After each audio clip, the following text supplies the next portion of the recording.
ध्यानाभ्यास के लिए कृपया अपने नेत्रों को बंद कर लीजिए। अपना मुख अपनी ओर कीजिए। अपना एहसास कीजिए। अपने से युक्त रहना है। सिर से पैरों तक ये हमारा स्वरूप है। हम अभी मनुष्याकार हैं। यही हमको सुख दुख का अनुभव होता है। इतने से स्थान से युक्त रहने से कर्मों का आगमन रुकता है और बद्ध कर्मों से हम छूटते हैं। यही मोक्ष का मार्ग है। सिर से पैरों तक अपने विभिन्न भागों का संवेदन करते हुए रहना। इसमें बाह्य जगत का लक्ष्य नहीं होने से, इंद्रिय ज्ञान नहीं होने से आप जितेंद्रिय होते हैं, वीतराग होते हैं, निराकुल होते हैं। कर्मों का आगमन नहीं होता। पूर्वबद्ध कर्मों की निर्जरा होती है। पूर्वबद्ध पाप प्रकृतियां पुण्य में संक्रमित होती हैं। इस प्रकार आप कर्मों से क्रम से छूटते जाते हैं। दुख कम होता जाता है, सुख बढ़ता जाता है और इस विधि में एक बार प्रवृत्त होने पर फिर परमात्मा होकर ही रहते हैं।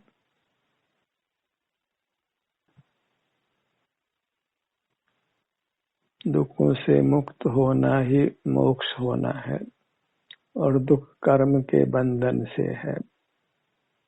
हमें कर्मों के बंधन को ही मिटाना है। तो जहाँ कर्म का बंधन है वहीं से हमको जुड़कर रहना है। कर्म का बंधन हमारे बाहर नहीं है, तो बाहर जुड़ने से कर्मों का बंधन समाप्त नहीं होना है।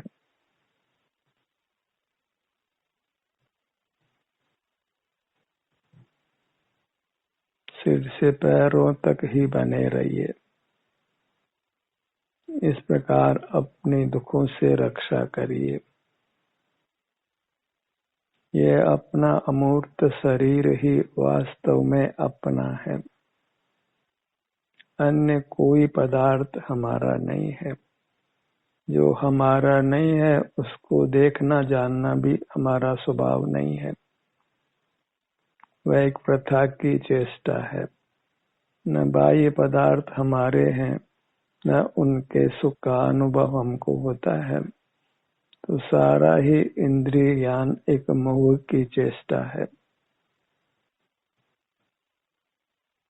और मोह से ही जीव आकुल व्याकुल होता है, नूतन कर्मों से बंधता है।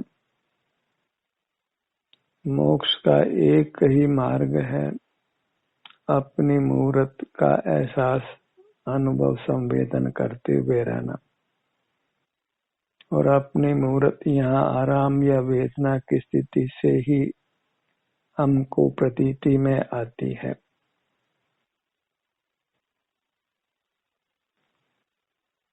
पर्याय के माध्यम से ही द्रव्य की अभिव्यक्ति होती है।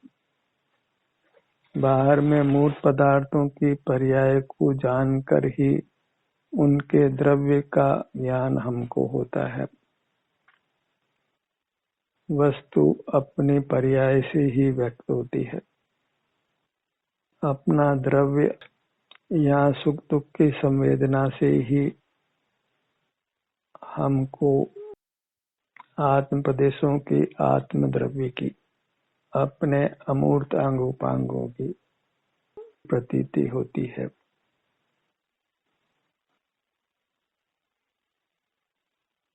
बाहर की दुनिया की न निंदा करना है न प्रशंसा करना है।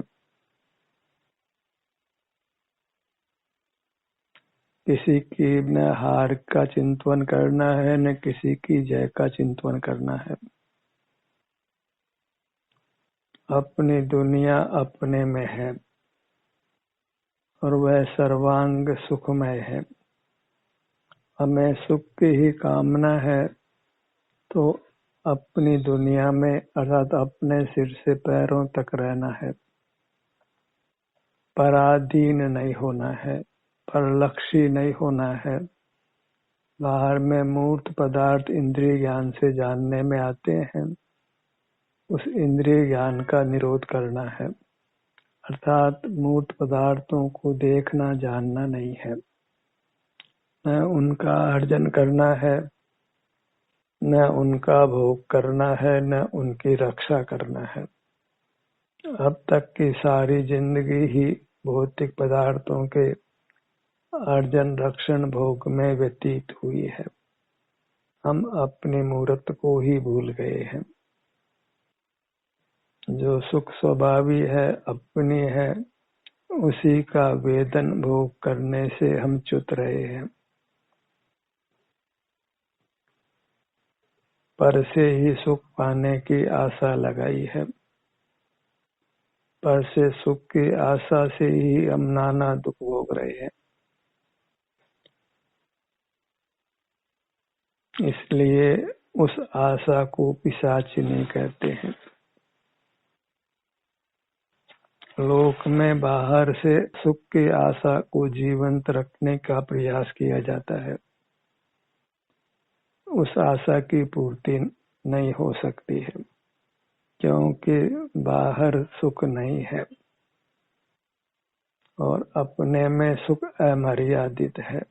स्वभाव की कोई मर्यादा नहीं होती है। जैसे उद्गल, स्निग्ध या रुक्ष, इन दो अवस्थाओं में से एक रूप अवश्य पाया जाता है, क्योंकि स्पर्श गुण स्थायी है।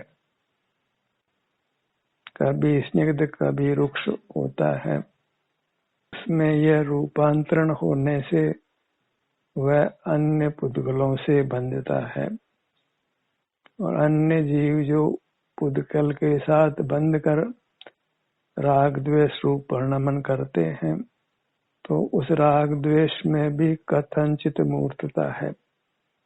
उससे पुद्गल जीवों से भी बंधता है।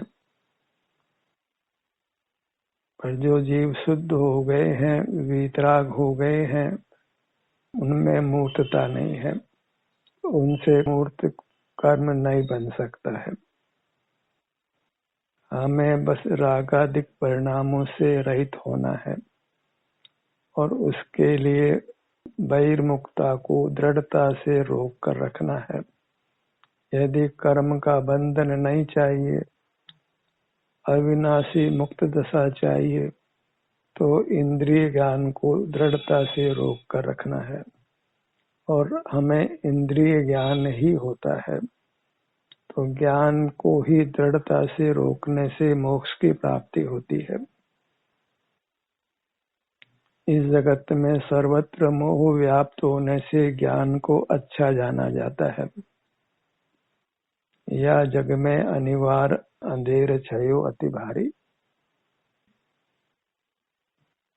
जगत के प्राणियों को अनादि से ही अपने स्वरूप की सुध नहीं है। बाहर ही देख रहे हैं और बाहर देखने के लिए ज्ञान की आवश्यकता होती है, इसलिए वे ज्ञान को अच्छा जानते हैं। भौतिक पदार्थों से सुख पाना चाहते हैं तो उसके लिए इंद्रिय ज्ञान की आवश्यकता होती है। इंद्रिय सुख के लिए इंद्रिय ज्ञान चाहिए और जगत के जीवों को इंद्रिय सुख का ही परिचय है, इसलिए वे इंद्रिय ज्ञान को भला जानते हैं। अन्य ज्ञान का उनको कोई परिचय भी नहीं है, अन्य ज्ञान होता भी नहीं है। इंद्रिय ज्ञान के प्रतिपक्ष अपना ही सुख दुख का संवेदन होता है, जो सिर से पांव तक हमको अनुभव में आता है। उसी स्वसंवेदन से इंद्रिय ज्ञान का निरोध होकर रागादिक का अभाव होकर जीव मूर्त कर्मों के बंधन से छूटकर अपने अमूर्त रूप को पाता है, वीतरागता को पाता है। मूर्त के बंधन से मुक्त होकर अनंत काल परमात्मा ही रहता है। मूर्त के बंधन से मुक्त होना है, उसके लिए जहाँ मूर्त का बंधन है वही जुड़कर रहना है, उसी को योग कहते हैं और बहिर्मुखता को उपयोग कहते हैं। सारे संसारी जीव उपयोग से ही जीते हैं और उपयोग को अशुद्ध प्राण संज्ञा है, अशुद्ध उपयोग है। स्वसंवेदन को उपचार से ही शुद्ध उपयोग कहा जाता है, दर्शनोपयोग भी कहा जाता है, पर वास्तव में स्वसंवेदन हमारे सुख गुण की पर्याय है। इंद्रिय ज्ञान का प्रतिपक्ष अपने स्वलक्षी सुख गुण की पर्याय है। इंद्रिय ज्ञान का निरोध करना है तो स्वलक्ष्य में आकर जो भी अपने सुख गुण की पर्याय है, आराम या वेदना रूप से उसका अनुभव करते हुए रहना है और अपना मूर्त शरीर महान है, नाना अंग उपांग वाला है, इसके किसी भी भाग से युक्त रहिए। आप वीतराग होंगे, कर्मों के बंधन से मुक्त होंगे, मोक्ष पथ में होंगे। इतनी बड़ी काया के किसी भी भाग से आप जुड़ सकते हैं। ध्यान को भले ही अपनी अंगुलियों पर लाइए, चाहे कंधों पर लाइए कि सीने पर लाइए, हृदय स्थान पर लाइए कि पेट पर लाइए, ललाट पर लाइए कि सिर पर लाइए, गर्दन पर लाइए कि पाँव की अंगुलियों पर, कि पाँव की तलियों पर, कि होठों पर, जिह्वा पर, कि तालू पर, कि दंत पंक्ति पर, भ्रू मध्य में या कानों पे या नासिका पे, कमर के भाग पर, हथेलियों पर, कि कलाई पर, कि कोहनी पर, कोहनी से कंधे तक के भाग पर या कोहनी से कलाई तक के भाग पर, बाईं हथेली पर कि दाईं हथेली पर, नाभि पर,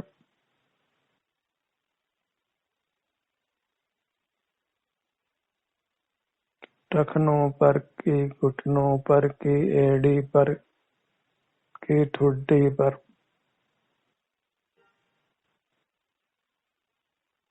सिर के पिछले भाग पर कि सिर के ऊपर के भाग पर, सिर के बाएं भाग में कि सिर के दाएं भाग में, पूरे धड़ भाग में, आगे के भाग में कि पीछे के भाग में, बाएं सीने के भाग पर कि दाएं सीने के भाग पर, नाभि स्थान पर, नाभि के बाईं ओर कि नाभि के दाईं ओर, दाहिने हाथ की अंगुलियों पर कि बाएं हाथ की अंगुलियों पर, दाएं पैर की अंगुलियों पर कि बाएं पैर की अंगुलियों पर,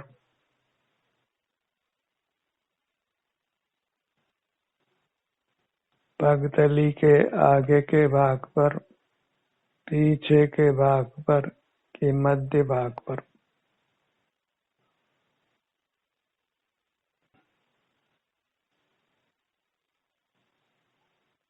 दाईं हथेली पर कि हथेली के पिछले भाग पर, बाईं हथेली पर कि बाईं हथेली के पिछले भाग पर,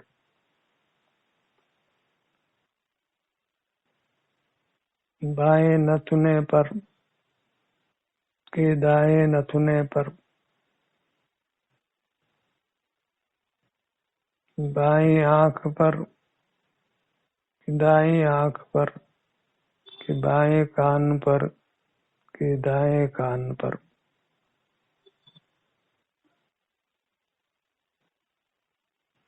कंठ भाग पर, बाएं गाल पर, दाएं गाल पर। दाहिना कंधा, बायां कंधा, बाएं कंधे से दाएं कंधे तक, दाएं कंधे से बाएं कंधे तक।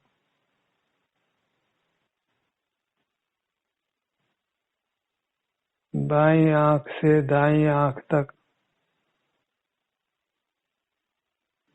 सिर से पैरों तक धीरे धीरे।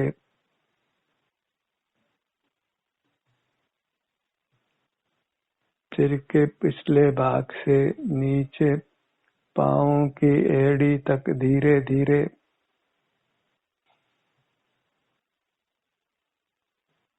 एक ही भाग का संवेदन देर तक करें, जितना समय तक कर सके करें।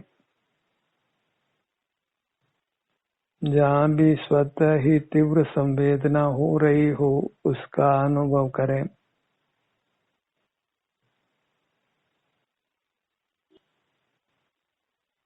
जहाँ विशेष वेदना है उस भाग की वेदना का अनुभव कर उस वेदना से अपने को क्रमशः मुक्त करें।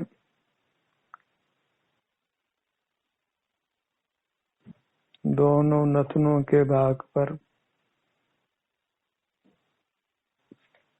पूरे धड़ भाग पर, दोनों भुजाएं, दोनों पैर।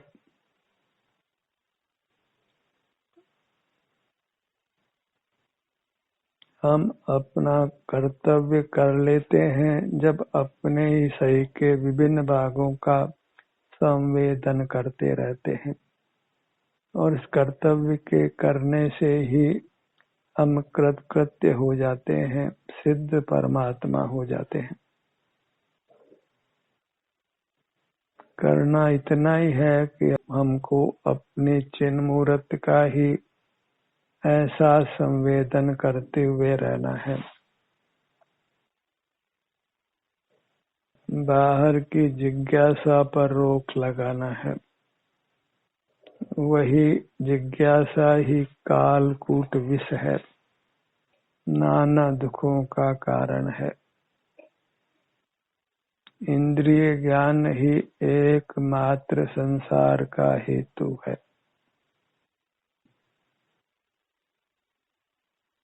इसलिए बाहर का कुछ भी देखना जानना नहीं है, और देखना जानना हो तो उसको बुरा जानना है। जानने में जानने को बुरा जानिए।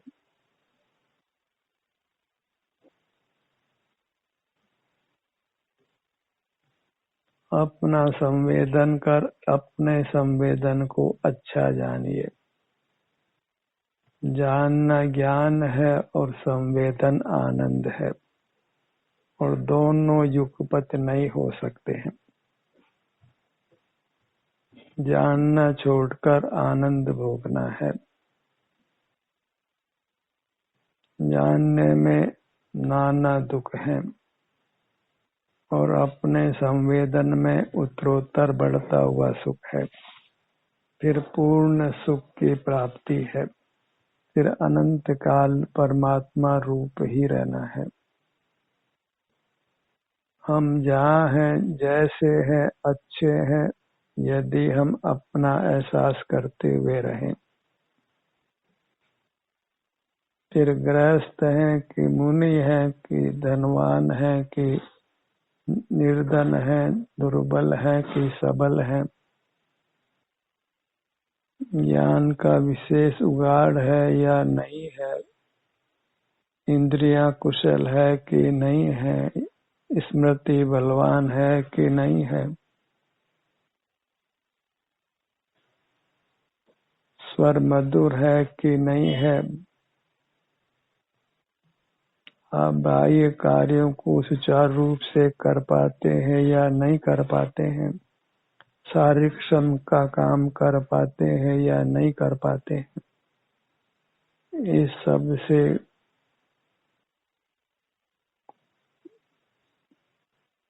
कुछ भी सिद्धि नहीं।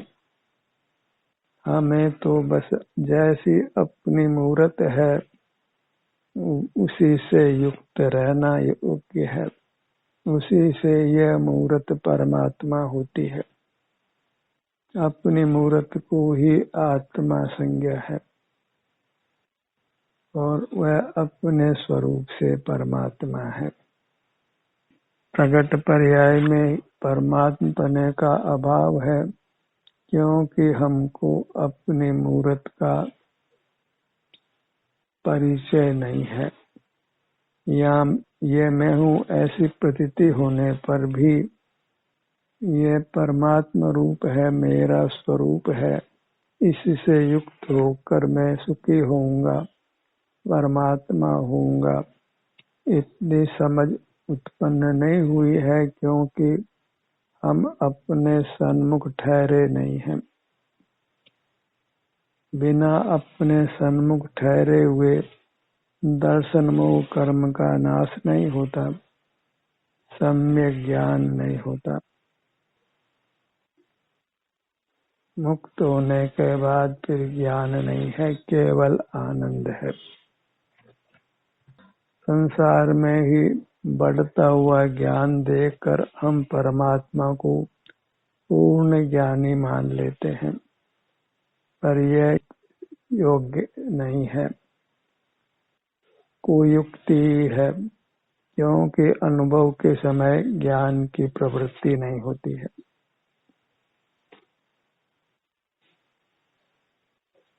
और अनुभव में ही निरंतर बने रहने से फिर अनंत काल कुछ भी ज्ञान नहीं होता है।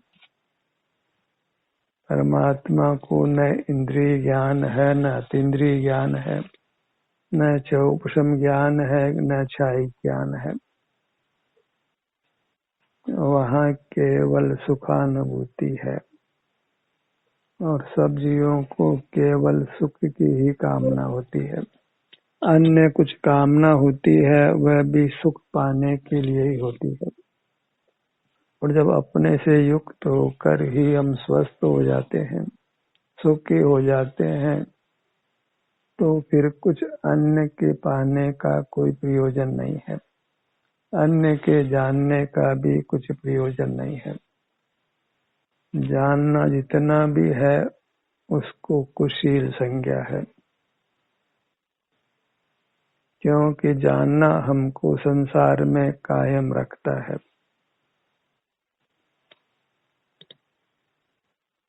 संसार से पार नहीं होने देता है।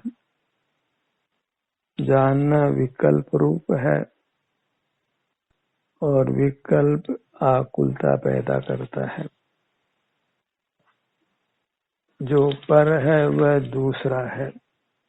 मार्ग दूसरे तीसरे चौथे के आश्रित नहीं है, मार्ग एक आप है उसके आश्रित है। मार्ग एकाग्रता रूप है और मोक्ष में भी अनेकाग्रता नहीं है। मोक्ष में भी जीव अपने सर्वांग में सुख का अनुभव करता है, पर के साथ जानने से लेकर कुछ भी संबंध नहीं है। एक जानने का संबंध स्थापित कर दिया जाए तो फिर अनगिनत संबंध हो जाते हैं। जीव दृढ़ता से कर्मों से बंधता है। उद्गल कर्म रूप है और इंद्रिय गोचर पुद्गलों को नो कर्म संज्ञा है। सारा ही पुद्गल जगत इस प्रकार कर्म है और कर्म को रिपु कहते हैं, शत्रु कहते हैं, क्योंकि उसी के निमित्त से हम नाना दुख पाते हैं और कर्म बहिर्मुखता के निमित्त से उपार्जित होता है। ज्ञान क्रिया के निमित्त से उपार्जित होता है, क्योंकि ज्ञान स्वरूप च्युति रूप है। चाहे वो देखने जानने रूप हो कि विचार करने रूप हो कि स्मरण करने रूप हो, इन सब में ही हम अपने स्वरूप संवेदन से दूर रहते हैं, अतीन्द्रिय सुख शांति से दूर रहते हैं। विषय सुख में अतीन्द्रिय सुख का अनुभव नहीं है, उसमें तो केवल दुख निवृत्ति से होने वाला काल्पनिक सुख है। एक क्षण मात्र को ही दुख मिटता लगता है। जैसे अग्नि पर घी डाला जाए तो क्षण भर को अग्नि बुझती दिखाई देती है, पर उससे अधिक कहीं तीव्र हो जाती है। दुखों की निवृत्ति के लिए किसी भी पर पदार्थ का आप आश्रय करिए, थोड़े काल को आपको सुख होगा और उसके बाद पूर्व से अधिक दुख होने वाला है। पराश्रय करना योग्य नहीं है। दुख निवृत्ति के लिए शरणभूत अपने शरीर का एहसास करिए, फिर दुखों का नियम से अंत होकर परमात्मा पद की प्राप्ति होती है, मोक्ष की प्राप्ति होती है, अविनश्वर उत्तम अतीन्द्रिय सुख मिलता है। काम इतना ही है कि अपने शरीर का संवेदन करना है। यहाँ जो भी सुख दुख की स्थिति है उसका वेदन करना है, अपने किसी भी भाग से युक्त रहना है। अंतर में विचरण करते हुए या ठहरते हुए रहना, अपने सिर से पैरों तक अपने ही विभिन्न भागों के आश्रय से विभिन्न भागों के शारीरिक सुख दुख का संवेदन होता है। उसी से हम इंद्रिय ज्ञान का निरोध कर इंद्रिय जय करते हैं और जिनेंद्र परमात्मा होते हैं।